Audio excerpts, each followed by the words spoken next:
ചോറ്റാനിക്കര മകം തൊഴുത് ദർശന സായുജ്യമടഞ്ഞ ഭക്തർ ഉച്ചയ്ക്ക് 2-ന് നട തുറന്ന മുതൽ മകം തൊഴാനായി പതിനായിരങ്ങളാണ് എത്തിയത്. സർവാഭരണ വിഭൂഷിതയായ ചോറ്റാനിക്കര അമ്മയുടെ ദർശനത്തിനായുള്ള കാത്തിരിപ്പിലായിരുന്നു ഭക്തർ.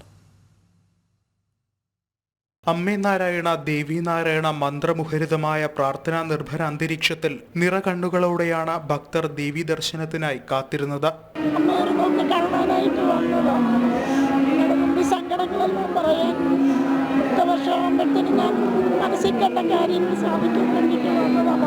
ക്ഷേത്രോത്സവത്തിന്റെ 7ാം നാളിലാണ് മകം തൊഴൽ. വിവിധ ജില്ലകളിൽ നിന്നെത്തി ഇന്ന് പുലർച്ചെ മുതൽ തന്നെ വിരിവെച്ച് കാത്തിരിക്കുന്നവർക്ക് ദർശന പുണ്യമായി മകം തൊഴലിനായി നട തുറന്നു.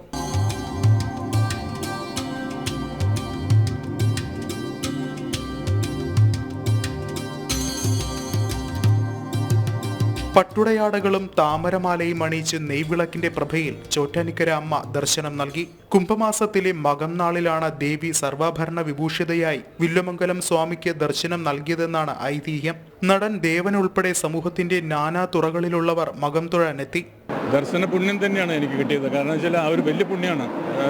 തീർച്ചയായിട്ടും തീരെ ഞാൻ ഇത്രയും സുഖമായിട്ട് ഇത്രയും അടുത്ത് ആദ്യം തന്നെ ആ നടയിൽ നിന്നിട്ട് നടയിൽ പോകാൻ തന്നെ വലിയ അതിശയമാണ്. ഞാൻ അവിടെ നിന്നും അപ്പോൾ നട തുറക്കുമ്പോൾ ആദ്യമായിട്ട് ഞാൻ കണ്ടു അമ്മേനെ, അമ്മ എന്നെ കണ്ടു. മകം തൊഴിലിനെത്തിയ ഭക്തരിൽ കൂടുതൽ സ്ത്രീകളായിരുന്നു.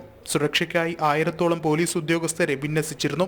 പ്രായമായവർക്കും ദിവ്യാംഗർക്കുമായി പ്രത്യേക ക്യൂ ഏർപ്പെടുത്തിയിരുന്നു. കുംഭമാസത്തിലെ രോഹിണി നാളിൽ കൊടിയേറി ഉത്തരം ആറാട്ടായി നടക്കുന്ന ഉത്സവത്തിന്റെ 7ാം നാളിലാണ് മകം തൊഴൽ. ജനം, കൊച്ചി.